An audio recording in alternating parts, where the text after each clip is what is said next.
ان کی خلافت کا کوئی انعقاد ہی نہیں تھا، یا وہ غاصب تھے، یا اس کو قبول نہیں کیا جا سکتا.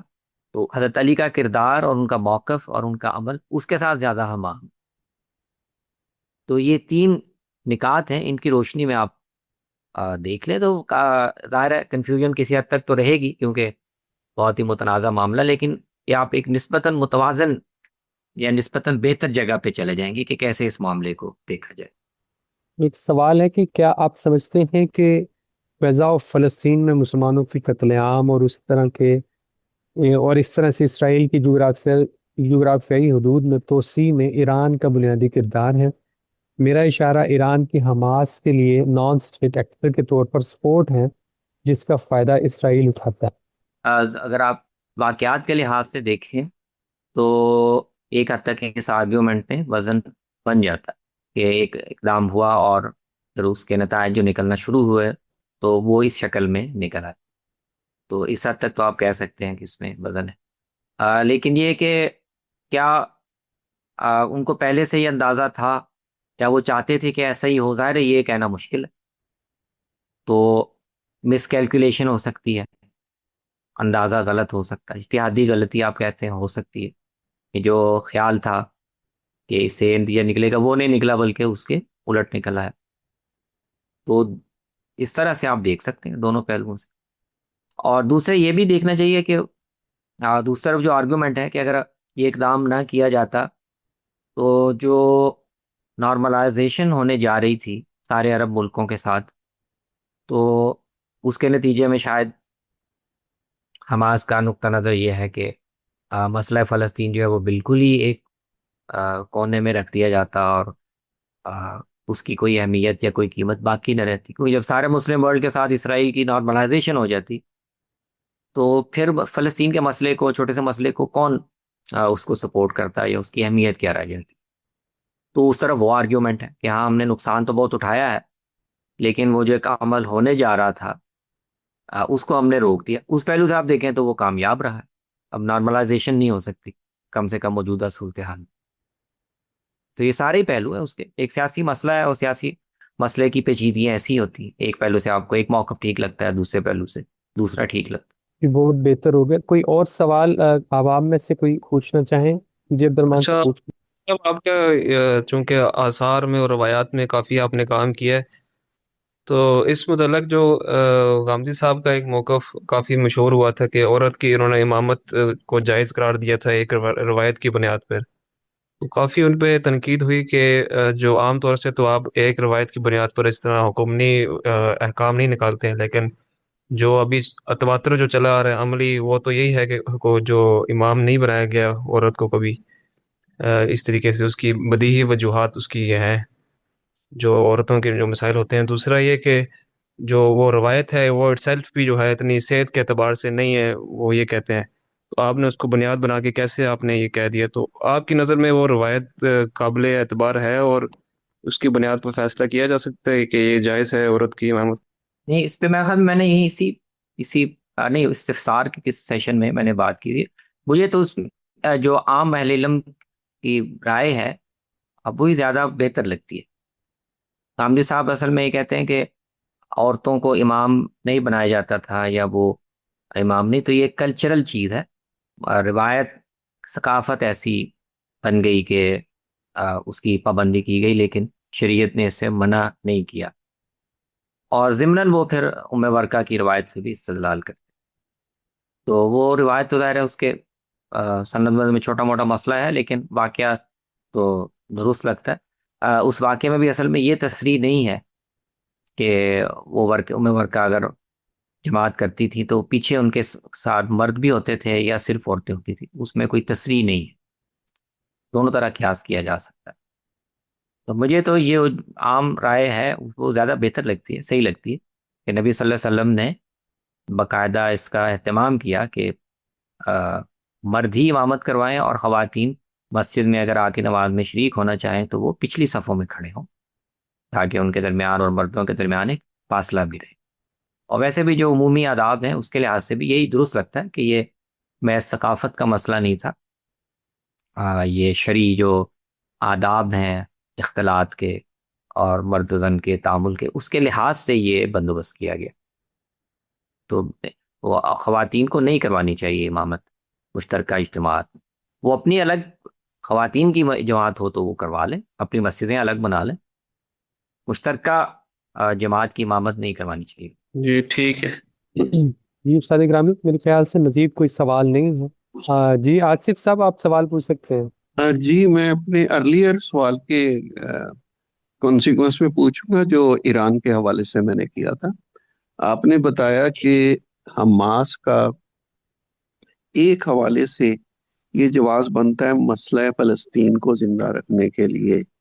کیا ایک غیر ریاستی عنصر جیسے حماس، اس کی کیا ایسی کوئی شرعی ذمہ داری مانی جا سکتی ہے کہ وہ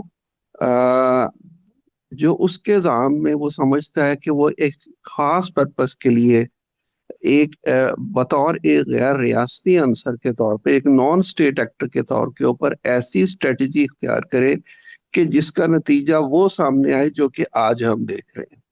کیا شرعی طور کے اوپر ایسی خود ساختہ ذمہ داری کو مانا جا سکتا ہے؟ یہ سوال ہے، یہ ویلڈ سوال ہے کہ اسٹریٹجی بنانے یا فیصلہ کرنے کا اختیار کس کے پاس ہے، اور کیا حماس کے پاس وہ مینڈیٹ تھا یا نہیں. دیکھیں جو زمینی صورتحال ہے اس کے لحاظ سے تو حماس ایسا نہیں کہ باہر سے گیا ہوا کوئی جتھا تھا اور جیسے ہم نے یہاں کشمیر میں اپنی طرف سے یہاں جتھے بنا کے بھیجنا شروع کر دیے تھے اور وہ وہاں جا کے انہوں نے اقدامات کرنا شروع کر دیا، حالانکہ ان کو کشمیری عوام کی طرف سے یا وہاں کی سیاسی قوتوں کی طرف سے کوئی مینڈیٹ نہیں ملا ہوا تھا. تو بظاہر تو حماس کی سچویشن یہ نہیں ہے، وہ کوئی باہر سے گئی ہوئی تنظیم، کسی اور ملک کی بھیجی ہوئی تنظیم جس نے وہاں جا کے کارروائیاں کی، ایسا تو نہیں ہے. حماس کی تو فلسطین کے عوام میں نمائندگی ہے، ایک علاقے میں ان کی انتظام ان کے پاس تھا، تو وہ فلسطینیوں کے نمائندے کے طور پر غزہ کی پٹی میں کام کر رہے تھے نا. اس حیثیت سے انہوں نے ایک اسٹریٹجی بنائی. تو اسٹریٹجی صحیح تھی یا غلط تھی یا اس کے نتائج، وہ ایک الگ بات ہے، لیکن یہ کہنا میرے خیال میں مشکل ہے کہ ان کے پاس فیصلہ کرنے کا مینڈیٹ نہیں تھا، یا وہ ان معنوں میں کوئی نان اسٹیٹ ایکٹر تھے جیسے ہم یہاں سمجھتے ہیں کہ ہم نے کوئی تنظیم بنا دی، جتھا بنا دیا اور وہ جا کے کہیں کارروائیاں کرنی شروع کر دی. وہ فلسطینیوں کی نمائندہ جماعت کی حیثیت سے اس نے یہ فیصلہ کیا. لیکن دنیا تو حماس کو فلسطین کی نمائندہ جماعت نہیں سمجھتی ہے. اسی وجہ سے ہی اسرائیل ریئیکٹ کرتا ہے جب ایران پشت پناہی کرتا ہے حماس کی، تو as a non state actor کے طور پہ کرتا ہے، جس کو چیلنج کیا جاتا ہے اور جس کے نتیجے میں ریئیکٹ کیا جاتا ہے دوسری طرف سے. نہیں، یہاں پھر یہ آپ کو یہ طے کرنا پڑے گا کہ کون کس کا نمائندہ ہے، اور یہ نہیں یہ کون طے کرے گا. دنیا سے مراد اگر تو آپ کو مغربی طاقتیں ہیں تو بین الاقوامی قانون یا بین الاقوامی نظام کیسے کام کرتا ہے، وہ کتنا منصفانہ ہے، اس کو بھی ہمیں دیکھنے کی ضرورت ہے. یعنی بالفعل حماس غزہ میں اس کی ایڈمنسٹریشن تھی، وہ وہاں کے معاملات کو چلا رہی تھی، اور ایسا نہیں ہے کہ وہ زبردستی زور طاقت سے باہر آ کے کہیں سے انہی میں سے وہ لوگ اٹھے، انہی میں سے انہوں نے ایک جماعت بنائی اور انہوں نے اس علاقے میں اپنا ایک یہ حیثیت حاصل کر لی. تو آپ اس کو دنیا یا امریکہ یا اسرائیل وہ ظاہر ہے اپنے نظر سے دیکھ رہے ہیں، اس کو ان کو غیر جانبدار کہنا مشکل ہے. بعض کا ہاں اگر آپ کہہ رہے ہیں کہ انہوں نے ان کے بعض اقدامات ایسے ہیں جو انٹرنیشنل لا کی روح سے ان پر سوال اٹھایا جا سکتا ہے، وہ اس دائرے میں بات کی جا سکتی ہے. اگر ان کے بعض اقدامات ایسے ہوں، جیسے ایک زمانے میں پی ایل او جو ہے وہ شروع میں سیاسی جماعت نہیں تھی، وہ ایک ملیٹنٹ آرگنائزیشن تھی، تو اس زمانے میں اس نے کئی ایسی کارروائیاں کی جو بین الاقوامی قانون کی روح سے دہشت گردی کے زمرے میں آتی تھی. پھر ایسا انہوں نے وہ طریقہ چھوڑ کر ایک سیاسی تنظیم کی شکل اختیار کر لی. تو اگر حماس کے ہاں بھی ایسے کچھ معاملات ہوں، ایسے اقدامات ہوں، تو اس حد تک کہا جا سکتا ہے کہ ان کا اقدامات ٹھیک نہیں ہے. لیکن یہ کہنا ہے کہ وہ کلیتاً فلسطینی لوگوں کی یا کم سے کم غزہ کے میں جو علاقہ ہے وہاں فلسطینیوں کے ایک حصے کی بالکل نمائندگی نہیں کر رہے تھے، یہ میرے خیال میں مشکل ہے. سیاسی صورتحال ایسی نہیں تھی کم سے کم. اب دوبارہ اگر غزہ کے لوگوں کو موقع ملے اور وہ اپنی کوئی سیاسی فیصلہ کریں تو وہ حماس کو دوبارہ یہ مینڈیٹ دیتے ہیں. وہ ایک دیکھنے کی چیز ہے، لیکن جس موقع پر انہوں نے یہ اقدام کیا اس وقت تک تو میرے خیال میں ان کی حیثیت نمائندہ ہی کی تھی. آپ کے جواب سے یہ معلوم ہو رہا ہے کہ آپ شاید یہ سمجھتے ہیں کہ حماس کی کم از کم غزہ کے حوالے سے ایک نمائندہ اینٹیٹی کے طور کے اوپر ایک حیثیت بنتی ہے. میرا خیال میں یہی وہ جی پوائنٹ ہے جس کو دنیا نہیں مانتی ہے. حماس کوئی ریپریزنٹیٹیو جماعت نہیں ہے ادھر کے نمائندہ لوگوں کی، اور دس از دا پوائنٹ کہ جس بیسس پہ جب ایران کی طرف سے سپورٹ کی جاتی ہے اور ایران سپورٹڈ جب حماس ایکٹ کرتا ہے ٹورڈز اسرائیل، تو وہاں سے اسی بیسس پہ ریاکشن کیا جاتا ہے کہ یہ ایک ملیٹنٹ گروپ ہے جو کہ ریپریزنٹیٹیو نہیں ہے and they are doing militant activities, اور وہ ریاکٹ کرتے ہیں، جس کا فائدہ انڈائریکٹلی اسرائیل کو جاتا ہے. یعنی کہ اگر حماس ریاکٹ نہ کرے، ایکٹ نہ کرے اس طریقے سے، ایکچولی حماس کے تمام ایکشنز جواز مہیا کرتے ہیں اسرائیل کو کہ وہ اپنی جیوگرافک ٹیریٹری کا جو اس کے ایمبیشنز ہیں، جو کہ غلط ایمبیشن ہے، اس کو وہ میٹیریلائز کرتا ہے. ایکچولی یہ حماس کے تمام ایکشنز اس کو جواز فراہم کرتے. یہ ٹھیک، آپ کا آرگیومنٹ سمجھ میں آ گیا. تو میں خیال میں اس کے دونوں حصوں پہ جو مجھے سمجھ میں آتا ہے وہ میں نے عرض کر دیا کہ اسٹریٹجی سے اسرائیل کو جواز ملتا ہے، اس پہ ہم بات کر سکتے ہیں. لیکن حماس غزہ کی حد تک نمائندہ ہے یا نہیں، اس پہ بھی اسرائیل کا آرگیومنٹ یہی ہے. لیکن مجھے حماس کا موقف یا اس کا یہ کلیم زیادہ قریب لگتا ہے حقیقت کہ وہ غزہ کی حد تک وہاں کے لوگوں کی نمائندہ ایک اینٹیٹی تھی. لیکن ظاہر ہے یہ کوئی سیاسی معاملہ، اس کے تجزیے میں اختلاف ہو سکتا ہے رائے کا. جی اگلا لے لیں سوال. جی عبد الرحمن ظفر صاحب، آپ سوال پوچھ سکتے ہیں. اچھا، ایک تو یہ میں نے سنا تھا 2006 میں کوئی الیکشنز ہوئے تھے، اس میں بھی حماس کی جماعت جیتی تھی، تو بعد میں مینڈیٹ اس طریقے سے تھا پارلیمنٹ میں بھی ان کے پاس. تو خیر یہ تو بحث ہوگی. میرا ایک سوال تھا کہ عرفان شہزاد صاحب کربلا کے کانٹیکسٹ میں نا اکثر وہ بیان کرتے ہیں کہ جو بغاوت ہے، مسلح بغاوت انارکی پیدا کرتی ہے، اور یہ دین میں جو ہے اہل سنت کا موقف یہی رہا ہے صدیوں سے کہ وہ جائز نہیں ہے. تو اس میں وہ روایات بھی ہیں چاہتے کہ کفر بغاوت جب تک نہ کیا جائے تو بغاوت نہیں کر سکتے آپ. تو غامدی صاحب کا اکثر میں سنتا ہوں وہ یہ کہتے ہیں کہ بغاوت جو ہے وہ پسندیدہ نہیں ہے، مستحب نہیں ہے، لیکن جواز اس کا ہے، جواز اس کا بالکل ہے، لیکن کچھ شرائط کے ساتھ. تو وہ مختلف شرائط بیان کرتے ہیں کہ الگ حکومت کسی علاقے میں قائم ہو جائے، یا استبدادی حکومت وہ ثابت ہو جائے پورے طریقے سے، اور دیگر شرائط بھی. تو آپ کے مطالعے میں یہ جو ساری روایات جو آتی ہیں جو اہل سنت کوٹ کرتے ہیں، ان کی روشنی میں کہ واقعی میں کچھ شرائط کے ساتھ جواز مانا جا سکتا ہے بغاوت کا، یا پھر بالکل بھی جائز نہیں، صرف آپ زبان سے کلمہ حق کہیں اور باقی چیزیں کریں، مسلح نہ کریں؟ یہ اس موضوع پہ میں نے ذکر کیا ابھی کہ تفہیم الاثار میں ہم نے تفصیل سے وہ سارا سینیریو کیا تھا اور آرگومنٹ کیا تھا، اس پر بات کی ہوئی ہے. اختصار کے ساتھ میں عرض کر دیتا ہوں. دیکھیں، نبی صلی اللہ علیہ وسلم نے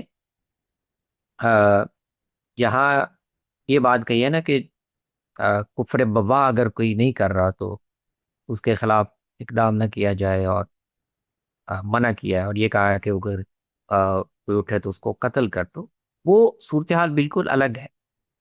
وہ یہ ہے کہ کسی اقتدار کا معاملہ اور کس نے حکمرانی سنبھالنی ہے، یہ اتفاق سے اور کسی نزاع کے بغیر شورا کے اصول پر طے ہو گیا ہو، اور اس کے بعد کوئی آدمی بیچ میں سے اٹھ کر اختلاف کرنا چاہے، اپنی حکومت قائم، اس کے بارے میں ہم نے کہا کہ اس کو تو قتل کر دو جو بیچ میں انتشار ڈالنا چاہے، اگر ایک اصول کے مطابق اتفاق سے معاملہ طے کیا.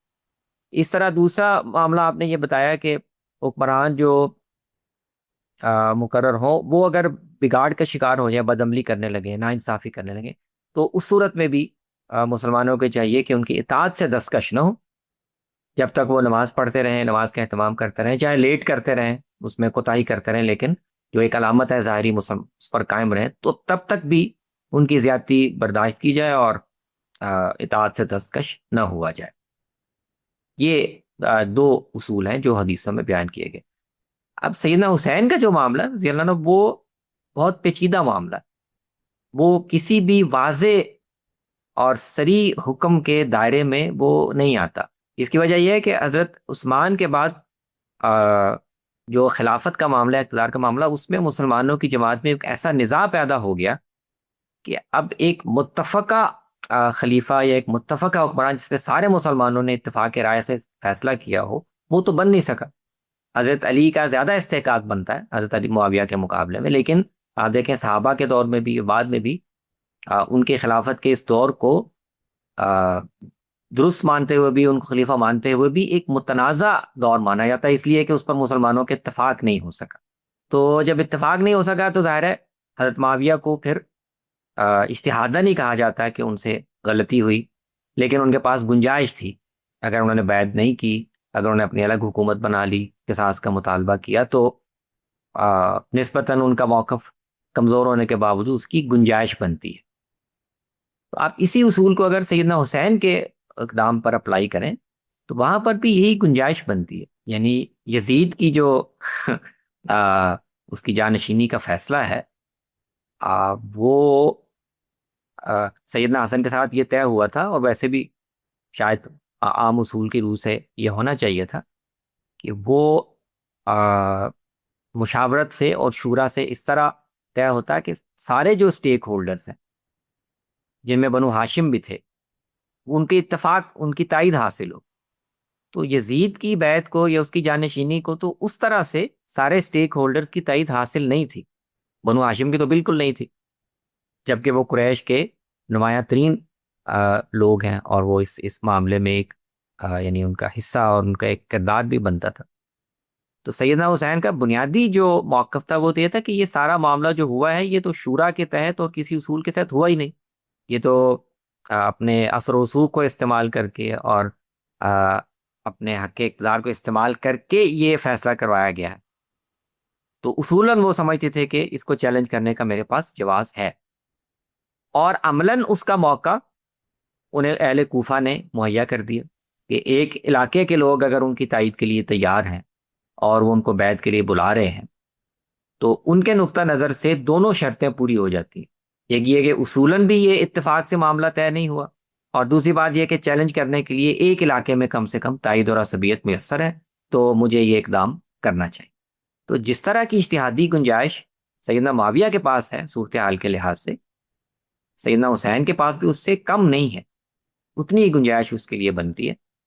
تو اس لیے صحابہ جو ان کو روک رہے ہیں نا، وہ بھی مصلحت کے اصول پہ روک رہے ہیں کہ آپ نہ کریں، کوفے کے لوگ ساتھ نہیں دیں گے، آپ کو، خاندان کو مروا دیں گے، یا ایک دفعہ اگر اتفاق پیدا ہو گیا تو پھر دوبارہ مسلمان منتشر نہ ہو جائے۔ کوئی ان سے یہ نہیں کہہ رہا کہ آپ کو یہ حق نہیں ہے یا آپ یہ خلاف شریعت کوئی تجاوز کر رہے ہیں، یہ کوئی نہیں کہہ رہا، سب ان کو مصلحت کے پہلو سے ہی سمجھانے کی کوشش کر رہے ہیں۔ مجھے تو اس طرح یہ سارا معاملہ سمجھ میں آتا۔ جی ٹھیک ہے سر، بہترین۔ اچھا، تو جو یہ صورتحال اگر اس طرح کی ہو کہ آج کے دور پہ قیاس کیا جائے، تو استبدادی جو بتاتے ہیں غامدی صاحب کے کچھ شرائط کے ساتھ جائز ہے بغاوت، استبدادی اگر اس کا ہونا ثابت ہو جائے، پاکستان میں جو یہ احتجاج وغیرہ کی کال دی جاتی ہے اس طرح، وہ بھی حوالہ اسی کا دیتے ہیں کہ کربلا میں چونکہ حضرت حسین نکلے تھے، تو اب ہمیں بھی جو ہے یہ ذمہ داری بنتی ہے کہ یہ جو استبداد ثابت ہو گیا، اس کا جو ووٹ چوری ہوئے ہیں، تو بس ٹھیک ہے نکلو، اور جو ہے سافٹ بغاوت ہوتی ہے جو یہ سول نافرمانی وغیرہ یہ کیا جائے۔ تو حدیث کی روح سے اس کو منع کیا جائے گا، یا اس کا بھی کہہ سکتے ہیں کہ کچھ نہ کچھ ہے جو احتجاج سے یا عوامی یعنی دباؤ سے، یہ تو بالکل اور چیز ہے۔ خروج اور بغاوت اور چیز ہوتی ہے۔ جو احتجاج کرنا یا عوامی دباؤ سے حکومت کو مجبور کرنا کہ وہ اقتدار چھوڑ دے، یہ تو جمہوریت کے اندر شامل ہے، یہ تو ہمارا جو طے شدہ ایک نظام ہے جمہوریت، اس کے اندر یہ شامل ہے، اس کے خلاف نہیں ہے، اس کو بغاوت نہیں کہا جاتا۔ بغاوت وہ ہے جو مثلا آپ کی جو ٹی ٹی پی والے کر رہے ہیں، وہ جمہوری دائرے میں نہیں کر رہے، وہ ہتھیار اٹھا کے آپ سے کہہ رہے ہیں کہ آپ یہ علاقہ چھوڑ، وہ بغاوت ہے۔ سیاسی جماعتیں جو کچھ کرتی ہیں، اس کے لیے احتجاج منظم کریں، وہ ریلیاں لے کے آئیں، وہ ہو سکتا ہے کسی موقع پہ اس طرح بھی کامیاب ہو جائیں کہ اتنا ہجوم اکٹھا کر لیں کہ جو سسٹم بنا ہوا ہے اس کو ہی وہ مجبور کر دیں کہ وہ ہٹ جائے. تو یہ سارے تو جمہوریت کے اندر مانے ہوئے طریقے ہیں، ان میں سے کسی کو ہم اس پہ قیاس نہیں کر سکتے. سول نافرمانی بھی اس میں ہے کہ یہ بھی مانا جاتا ہے اصول، یا اگر جمہوری، مجھے اب ذہن میں نہیں ہے، ہمارا آئین وغیرہ اس کی میں خیال شاید اجازت نہیں دیتا، لیکن وہ سول نافرمانی وغیرہ بھی اصل میں بعض ایسے مرحلے آ جاتے ہیں کہ جہاں پہ جو سسٹم بنا ہوا ہے نا اصل میں وہ چل نہیں پا رہا ہوتا. جب وہ چل نہیں پا رہا ہوتا تو اس میں دیکھیں نا جن کے پاس طاقت ہے وہ آ کے ماشاء اللہ لگا دیتے ہیں. تو مطلب اس کا کیا ہوتا ہے کہ یہ چل نہیں پا رہا تو ہم طاقت سے اس کو حل کر رہے ہیں. تو اگر کسی سیاسی حالات میں ایسا موقع آ جائے کہ سسٹم نہیں چل پا رہا ہو، کوئی عوامی طاقت آ جائے اور وہ سمجھتی ہو کہ ہم سول نافرمانی کر کے اس سسٹم کو بدل سکتے ہیں، تو یہ بھی یعنی تبدیلی کے جو مانے ہوئے یا نہیں مانے ہوئے جائز طریقے ہیں ان کے اندر انہی میں سے